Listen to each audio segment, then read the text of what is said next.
Welcome to a new Smart Money video on leadership development and essential skills of leadership that you need in order to lead an organization successfully and fruitfully. So if you want to inspire, lift morale, or encourage your teams and even create a more profitable company, then this video on leadership skills and leadership development is for you. I have taken a particular care for this video to distill over 20 years of leadership and leadership training that I have done into a very concise video so that you can get an advantage in your workplace and in any organization where you lead. As we go along, we're going to mix in some different tips on how to grow this skill in your own life. So it's not just knowledge, but also some help, hopefully, that you can use to improve and sharpen that axe. Skill number one is awareness and observation of others. And this is really critical because as you become conscious of others, as you start to see their actions, and not only their actions, but their reactions to circumstances, you are able to understand what is influencing them in a positive way or a negative way. So as a leader, when you say something, you understand, oh wow, I have just taken this person aback. They now start to look confused. They're looking encouraged and inspired. I need to continue on with this line of messaging, or I better stop and back off. Perhaps I should ask them something. All of these questions are only possible if you are observant and aware of the other person's behavior and reaction to the circumstances. Another critical skill in leadership development is the concept of structures of interpretation. And simply put, this means the way that I see the world is not the same as the way you see the world. We might observe the same event taking place and yet interpret it differently. I might see an apple fall from a tree and think, delicious, lunch. You might see an apple fall from a tree and go, that is a real pity, it isn't ready yet. And so the same event can appear to different people. The reason for this is that each of us have a structure or a way of interpreting events that take place. It is our lenses that we see through. The subtlety and the difficulty is not in the good and bad. That is pretty easy to spot. Rather, it is around technical and personality structures of interpretation.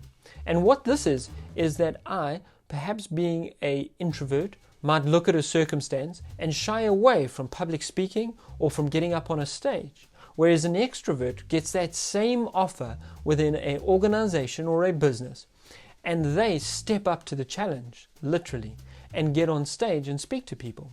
Now, that might be perceived by the one making the offer for the introvert in a negative way. Why don't you want to get involved? I don't understand it. You're so good, you have all the skills, you have the necessary knowledge. Why don't you want to get on stage? There's no reason. Whereas for the extrovert, they look at them, they get up on stage, they're like, perfect. You're a good corporate citizen. You're helping us out. You're doing your part. You're not like that other person. You're not like Brad who's not doing what he should be doing. So that's where structures of interpretation are so important. The reality is that the way we see events and other people's responses are ultimately a reflection of the way we're interpreting them. And the better we can get at interpreting circumstances in an unbiased way, the better leader we will become. We have two more people skills that leaders need to develop, and then we will go on to business skills or organizational skills that leaders need to develop.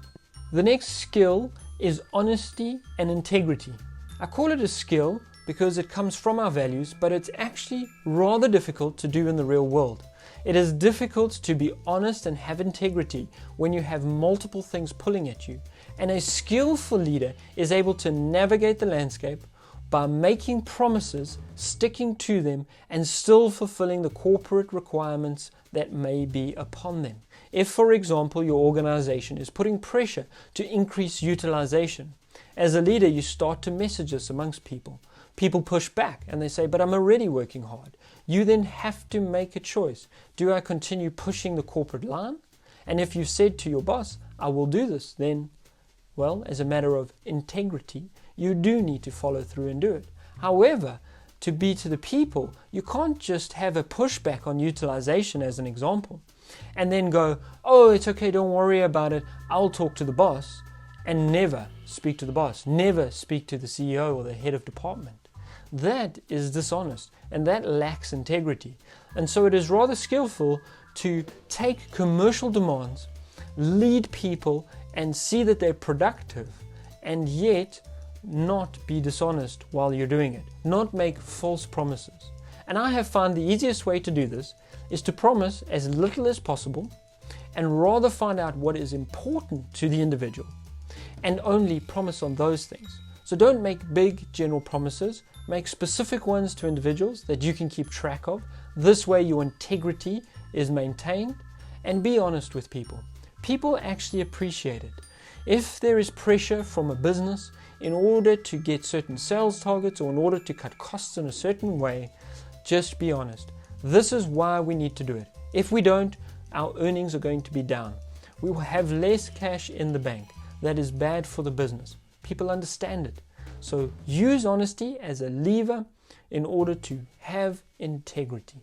The fourth skill that leaders need to develop is the ability to take a big vision, which is abstract, and make it very concrete and real for each and every person they lead. This is about taking the company goals and reframing them for each and every individual. Now, it is best to work in a collaborative way with the members of your team so that each of them is able to craft how they will contribute towards the company goals. But an exceptional leader is one who helps people to do this. We are now going to move on to 2 key skills that a leader needs to develop for organizational success. Please remember to like the video as well as subscribe to the channel. Skill number 1 for an organization that a leader has to develop is strategy. And what this means is to understand the what and the why of the company and break it down into steps for each and every person. So it is closely related to the last skill that we mentioned for individuals. But the reason this is important for organizational success is that if you are unable to break down the 5-year, 10-year goal that a company might have and its mission into workable steps, then it is very difficult for anybody else in the organization to act on them and to be held accountable for them. So one of the primary tasks of a leader is to do this work on strategy. And so without the skill of strategy, you're going to struggle to be a great leader. Now, some hints and tips around strategy is this: get to know the people and make sure you understand the mission. Because if you know the people and you know the mission, you will start to see where they overlap and who you can get to work on which part. The next skill that a leader needs to master and develop for organizational success is the ability to find the right people. This is not a trivial matter, and anyone who has been in business for some time will know that they have had their fair share of picking great people, average people, and poor people. Now, how do you ensure you get more great people and less of those people who don't fit with the organization? The first thing to look out for in the interview is culture. And this is not judged by what they're saying or by their examples or experience. This is judged by how they say it. How do they relate other people to you? How do they relate circumstances to you? How do they conduct themselves in the interview? If there is a secretary, how do they greet the secretary? That is very important because it gives you an idea of what this person is like. The second thing to look at is their experience, and in an interview, ensure that you are asking questions that enable them to share the details. Don't just fluff over it. Do you understand artificial intelligence? Yes, I understand artificial intelligence.